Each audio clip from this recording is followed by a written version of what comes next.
In the unlikely event that the system software on your Nintendo Switch becomes corrupt, you may find that your only option is to try and reinstall it. While this can normally be done from within system settings, if you can't access system settings, you will need to use recovery mode. Before we start, we're going to eject any virtual game cards, the microSD card, and any games in the game card slot.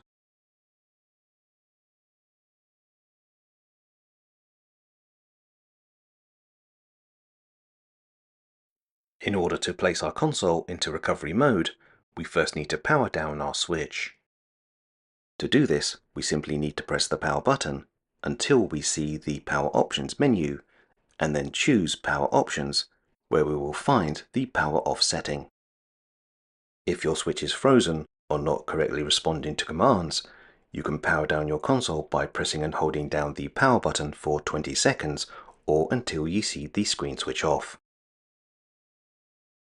Next, in order to place your Switch into recovery mode, if we power the console back on, and then immediately press and hold down both volume buttons, the Switch should boot into recovery mode, at which point you can release your fingers from the volume buttons.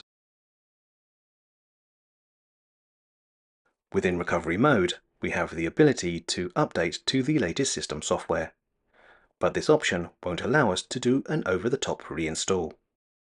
Instead, we have two options that will allow us to restore our Switch back to its factory settings. The first option, Restore to Factory Settings without deleting saved data, is an option designed to help you troubleshoot or fix a console that is misbehaving, but without deleting your user data or game saves. The second option, Restore Factory Settings, is an option that Nintendo do not recommend that we use. This is because this option is considered to be the nuclear option, which could potentially cause issues with your Nintendo account and shared games. Let's first take a look at the option Restore Factory Settings without deleting any data. Before we can continue, we need to confirm that we understand that this setting will delete and restore the console back to its factory defaults, but saved data, screenshots and user information will not be deleted.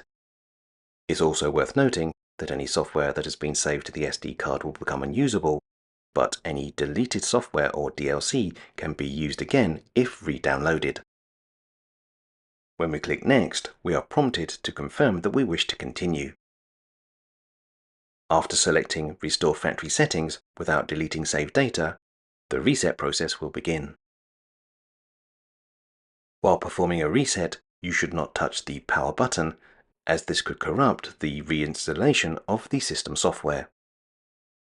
When the console reboots, if it's in its dock, you will need to remove it. We now need to complete a cut-down version of the setup process, starting with choosing a country. We then need to set a region, review important information, configure internet settings, choose a time zone, set parental controls, and add an SD card. However, the element that you will not have to reconfigure is your user profile, as that was saved from deletion when we performed this type of reset. Let's return to recovery mode and take a look at the Restore Factory Settings option. First, we're warned that we should only use this setting under exceptional circumstances and are instructed to use the Return to Factory Settings option in System Settings. For this demonstration, we're going to click Continue. We now receive a further warning that better explains why we should not be using this method to factory reset our console. From what we've been able to gather, as our console will not be deregistered from our Nintendo account, using this reset method could cause serious issues with regards to shared games. So the advice seems to be that before attempting to use this reset option, you should eject any loaded virtual game cards and also manually deregister the console as the primary console associated with your Nintendo account. As we only use a local account with our Nintendo Switch, we're going to click on Continue to show you what happens next. After being given a final warning that we're about to restore our console back to its factory settings, and we will be permanently deleting any data, we're going to choose Restore Factory Settings. The console will now wipe itself and then restart before presenting us with the default setup screen. It is at this point that we can now either reset up our console or power it down. So to summarize, in this video we took a look at how you place a Nintendo Switch into recovery mode. We then took a look at the two options that we can use to reinstall the current version of the system software back onto our console.